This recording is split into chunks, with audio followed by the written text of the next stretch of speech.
آؤ میں تمہیں وہ اس بارگاہ پہ لے جاؤں جس نے سب کو شانیں عطا فرمائی ہے۔ حضرت ابوبکر صدیق رضی اللہ تعالیٰ عنہ خلیفۃ المسلمین بنے، خلیفہ بنے تو سویرے جس رات خلیفہ بنے سویرے سر پہ ٹوکری رکھی، منڈی کی طرف جا رہے ہیں۔ حضرت عمر فاروق رضی اللہ تعالیٰ عنہ مولا علی شیر خدا کو کسی نے بتایا کہ وہ تمہارا خلیفہ تو جا رہا ہے مزدوری کرنے، وہ تو جا رہا ہے کمائی کرنے۔ حضرت علی شیر خدا مولا کائنات جناب فاروق اعظم دونوں نے رستے میں روکا کہ ابو بکر کہاں جا رہے ہو؟ فرمانے لگے کام کرنے جا رہا ہوں، مزدوری کروں گا، منڈی میں جاؤں گا، تجارت کرتا تھا اس کو جاری رکھوں گا، بچوں کا پیٹ بھی تو پالنا ہے۔ اب تمہاری حکومت کے پیچھے بچے تو نہیں نا بھوکے مروا لینے، میں نے کچھ کرنا تو ہے۔ حضرت عمر کہنے لگے چلا آ کے بیٹھ، ہم صحابہ کو اکٹھا کرتے ہیں اور مال غنیمت سے تیرا وظیفہ لگاتے ہیں، آپ کو وظیفہ ملے گا ماہانہ، تو آپ بیٹھ کر کے مسجد میں تو ڈیوٹی کریں۔ بیٹھ گئے، مشاورت ہوئی تو حضرت ابوبکر صدیق رضی اللہ تعالیٰ عنہ سے پوچھنے لگے جناب بتلائیے آپ کا کتنا وظیفہ لگایا جائے؟ تو حضرت ابوبکر صدیق فرمانے لگے اتنا لگا دو جتنی ایک مزدور کی تنخواہ ہوتی ہے۔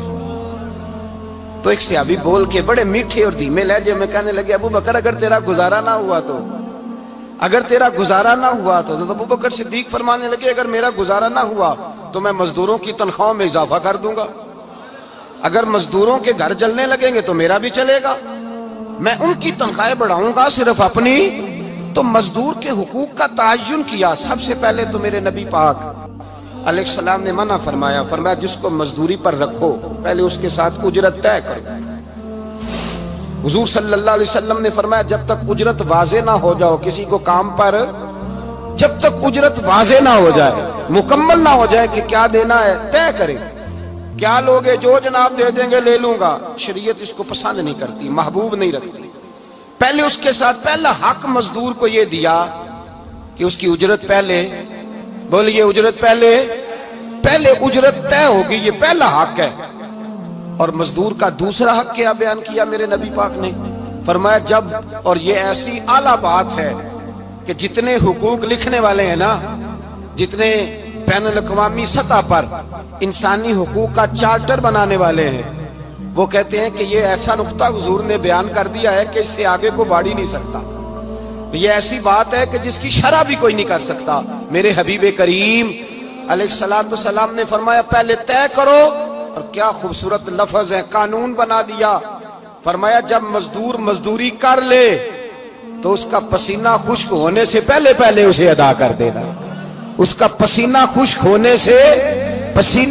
ہونے سے پہلے اسے اس کی مزدوری دے دو۔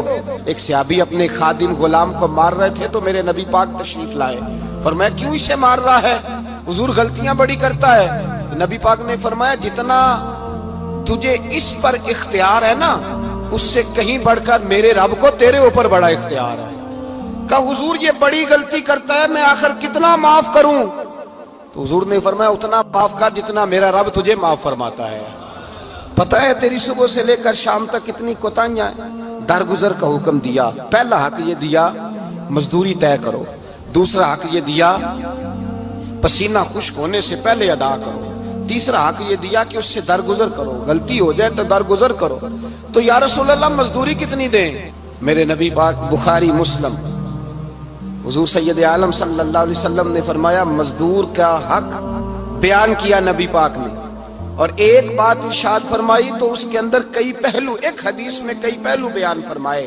حبیب پاک نے فرمایا جیسا تم کھاتے ہو ویسا ہی اسے، بھئی بس ختم ہو گئی بات۔ اتنی بڑی بات کر دی سرکار نے۔ کبھی دیکھا ہے آپ نے کہ مزدور کو ایسے کھلایا جا رہا ہو جیسا مالی کھا رہے ہیں؟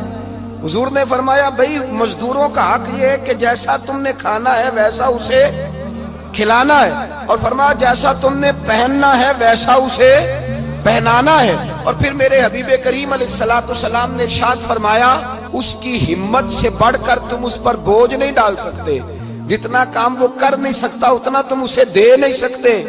اور فرمایا اگر اتنا کام دینا ہے جو اس کی ہمت سے زیادہ ہے تو میں اس کے مالک کو کہتا ہوں وہ بھی اٹھ کے مزدور کے ساتھ کام پہ لگ جائے، اٹھے اس کے ساتھ کام میں شریک ہو جائے۔ مزدوری کا بھی تعین فرمایا، اور پھر اس کو کام کس مقدار کا دینا ہے۔ مزدور کو